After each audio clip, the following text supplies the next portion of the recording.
ఇవాళ ముఖ్యమంత్రి గారు మూసీని నేను సుందరీకరిస్తాను, మూసీ ప్రాజెక్టును అద్భుతంగా చేస్తాను అని మాట్లాడుతూ ఉన్నారు. మూసీలో ముఖ్యమంత్రి గారు తెలుసుకోవాల్సింది ఏంటంటే కొత్తగా మీరు శుద్ధి చేసేదైతే ఏమీ లేదు. ఎందుకంటే ఆల్రెడీ సివరేజ్ ట్రీట్మెంట్ ప్లాంట్లు సంపూర్ణంగా మా ప్రభుత్వమే ప్రారంభించింది. అవి దాదాపుగా పూర్తయ్యే దశకు వచ్చినాయి.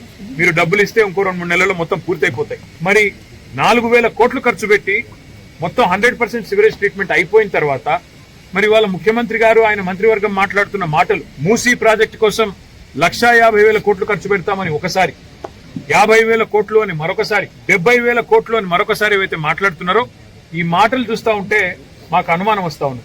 ఎందుకంటే అసలు ఉద్దేశం మూసీ సుందరీకరణనా లేక ఇంకేదన్నా ఉన్నదా అనేది కూడా ప్రజల్లో కూడా అనుమానాలు కలుగుతూ ఉన్నాయి. కాబట్టి నేను రేవంత్ రెడ్డి గారికి మున్సిపల్ శాఖకు కూడా చెప్పేదల్లా ఒకటే, మీరు ఆల్రెడీ కేసీఆర్ గారు ఏదైతే మంచిగా వడ్డిచ్చిన విస్తరిలాగా మీకు అన్ని పంచపక్ష ప్రమాణాలు పెట్టి మీకు అసలు ఒక ఇల్లు కట్టలేదన్నారు. నాకు ఆశ్చర్యం అనిపించింది. ఒక్క డబుల్ బెడ్రూమ్ ఇల్లు కట్టలేదు అని ఇదే రేవంత్ రెడ్డి గారు, ఇదే బట్టి విక్రమార్క గారు గతంలో మాట్లాడితే మా శ్రీనివాస్ యాదవ్ అన్న దగ్గరుండి బట్టి అన్నది తీసుకొని చూపెట్టిండు. ఎక్కడెక్కడ ఇల్లు కట్టిన 1,00,000 ఇళ్ళని చూపెట్టిండు. నిన్న ముఖ్యమంత్రి గారు స్టేట్మెంట్ ఇచ్చినారు, మూసీలోని 11-12 ఆక్రమణలు ఉన్నాయి, వాటిని తొలగించేదానికి డబుల్ బెడ్రూమ్ ఇల్లు ఇస్తామని. మరి మేము కట్టని మాట నిజమే అయితే ముఖ్యమంత్రి గారు ఇప్పుడు ఎక్కడికి వెళ్ళి ఇస్తున్నావు? మరి అంటే ఇప్పటిదాకా మీరు చెప్పినవన్నీ అబద్ధాలు. ఈ రోజు మళ్ళొక్కసారి మీకు ఒప్పుకోక తప్పట్లేదు.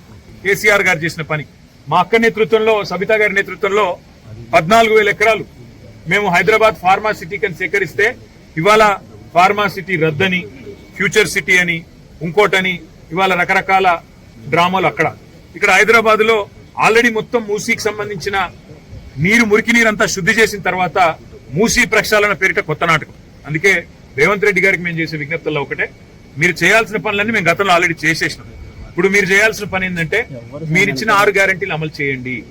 మీరు చెప్పిన 4,000 పెన్షన్ వెంటనే అందించండి, తులం బంగారం వెంటనే అందించండి, అదేవిధంగా మహిళలకు 2,500 రూపాయలు ఇస్తున్నారు, అది వెంటనే అందించండి, ఇచ్చిన రుణమాఫీ హామీ వెంటనే నెరవేర్చండి.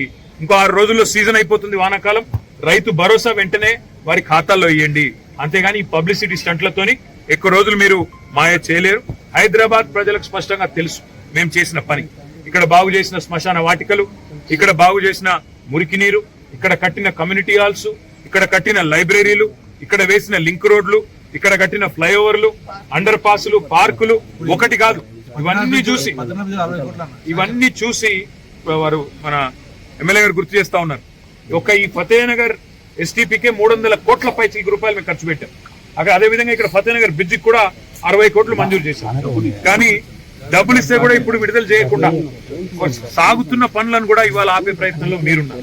అందుకే రేవంత్ రెడ్డి గారికి విజ్ఞప్తి చేసేది, గిమ్మిక్కులతో కాలం వెలదీయకుండా గత ప్రభుత్వం చేసిన మంచిని మంచిగా ప్రజలు గుర్తిస్తారు, గుర్తిస్తూనే ఉంటారు. మేము ఇవాళ ఒక ఎస్టీపీని సందర్శిస్తున్నాము. మొత్తం మిగతా నగరంలోని అన్ని ఎస్టీపీలు కూడా మా శాసనసభ్యుల బృందం తిరుగుతుంది, ప్రజల దృష్టికి తీసుకొస్తుంది.